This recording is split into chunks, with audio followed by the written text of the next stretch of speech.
Thomas, what financial advice would you give to your younger self? Well, I think the greatest advice will be like to be more risk taker.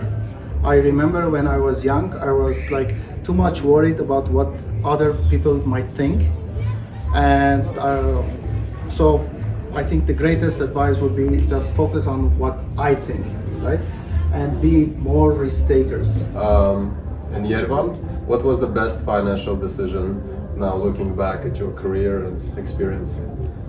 So I think the best financial decision, there's not just one, there's several, but spending time on education is one, and then learning from others, asking others how they did things, so that was the best decision, just going out there and asking, and also taking action.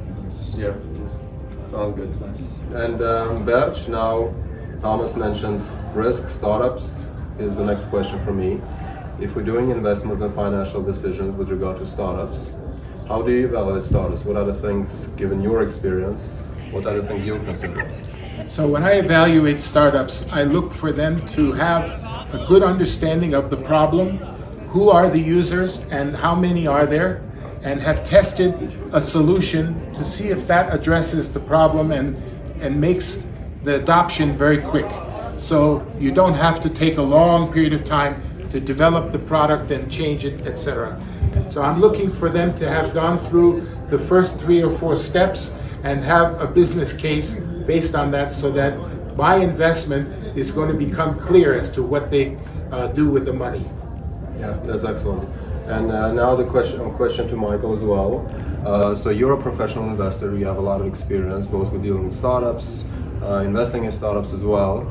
What advice would you give to someone that's not a professional investor, is not that experienced? What are the things you consider important for that person to have in mind when doing more investments in startups? So my advice would be to read more, and to read even more. So investing successfully has to do with understanding industries, understanding companies, understanding economic trends. And in order to be able to do that, obviously these elements change all the time. You need to keep up with the latest news. So just read everything you can about industries, about companies, be aware of the economy, and just be up to date with the news. Yeah, that's important. And turning to our next question, and I will be asking these questions to you separately. Thomas, why did you decide to join eqwefy? I think the biggest motivation is the social impact that it will create in Armenia and for the tech startups, because I believe that everyone should be somehow contributing to the tech ecosystem, and Armenia really needs to have such a platform, an investment platform. Yeah, that's great. And Yervan, how about you? Yeah, the thing that I mentioned about the education, I view crowdfunding as a great to be able to promote the ideas of investment and also startups and innovation, and for a lot of people to just take small bets, small investments, and see how it goes. It's a low risk way of learning, and it can also mobilize a lot of capital going into the ecosystem. Yeah. So I guess all of you have investments in startups. It's in a very exciting area and domain. Berch, is there something for you as well that you want to share this excitement and open this up to others as well? Sure. I've been involved in startup investing for more than 10 years. And each time I've been asked as an angel to put fairly large amount of money in each of these companies, which forces me to do a lot of work investigating and evaluating.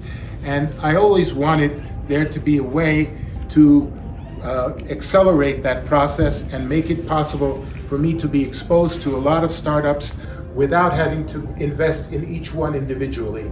And I think eqwefy is opening that door to a new world in which unaccredited investors can participate in this startup ecosystem, can begin to see what the opportunities are, and not be exposed to too great a risk in the early stages.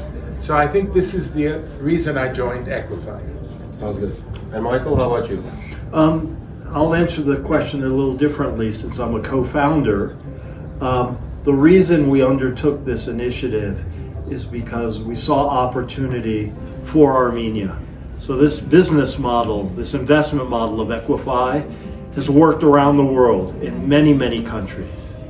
And so the thinking was that if we could replicate a business model that works in other places, it definitely should work in Armenia as long as we execute it well. And so that's the reason why we started it and we're moving it forward. Yeah, and if I can allow myself a couple of words about this, I think from our AICA experience, I would say there are a lot of startups one wishes to support, and I think that touches on Roger's point. There are a lot of startups one wishes to support, and at some point, if there is a limited amount of money, and there are big chunks of money, you have to prioritize. Via eqwefy, you can allocate a smaller chunks of money to many more startups than just choosing 1 out of 10. So thanks a lot for your answers, and we look forward to launching this soon. Thank you.